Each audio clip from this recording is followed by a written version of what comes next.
The film is divided into 4 acts: shadows, horn, blood, and fire, spelled in the rune alphabet of the Elder Futhark and in the modern Latin alphabet.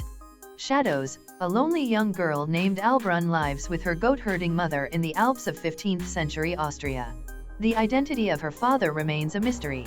One night, men disguised in goat skins and horns come to their cottage to bang on their door, call them witches, and insist they should be burned. Later, the mother takes ill and is visited by a doctor and nun from a nearby town.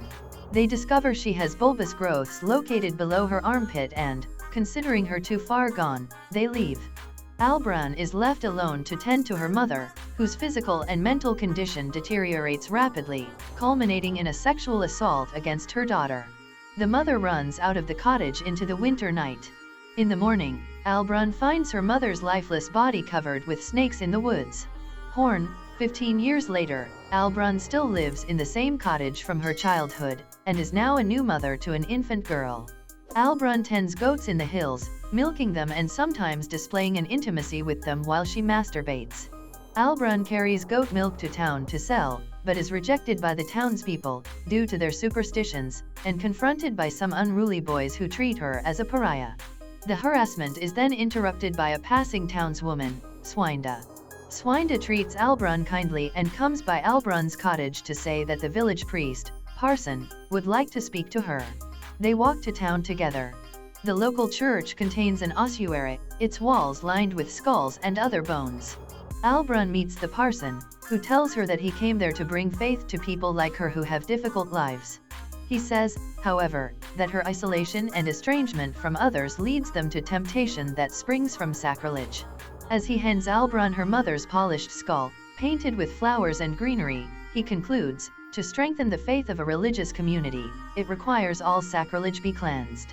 If you enjoy watching this video, then subscribe to Angel Recaps for the latest movies explanation. Albrun takes her mother's skull and places it in a corner of her cottage. She surrounds it with flowers and a candle. When a visiting Swinde notices it, she promptly leaves. In seclusion, Albrun hears voices from the woods, including that of her mother. The strange sounds continue as she masturbates.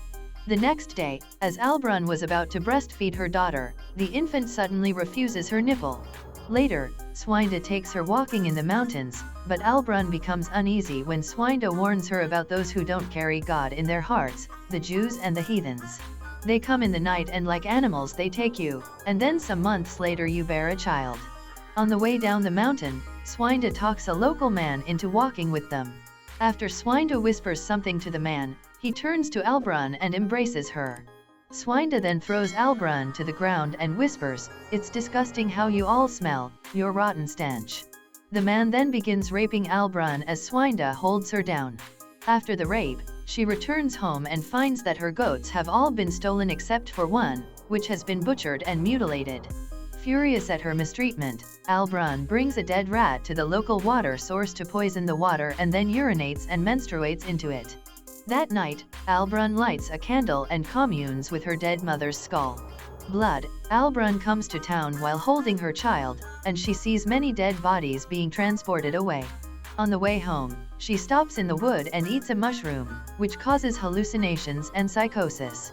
In the midst of this, she walks into the stagnant pond with her daughter, letting her drown. She sinks under the murky water with her eyes open. Fire: in her cabin, as Albrun sleeps, a snake travels over her body. She wakes and, ignoring the snake, hears her mother calling her name.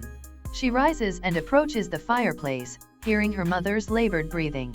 She discovers the body of her drowned baby daughter, which she carried home with her, and is seized with grief and horror. She soon vomits violently and screams in horror as the mushroom-induced psychosis returns with even more intensity.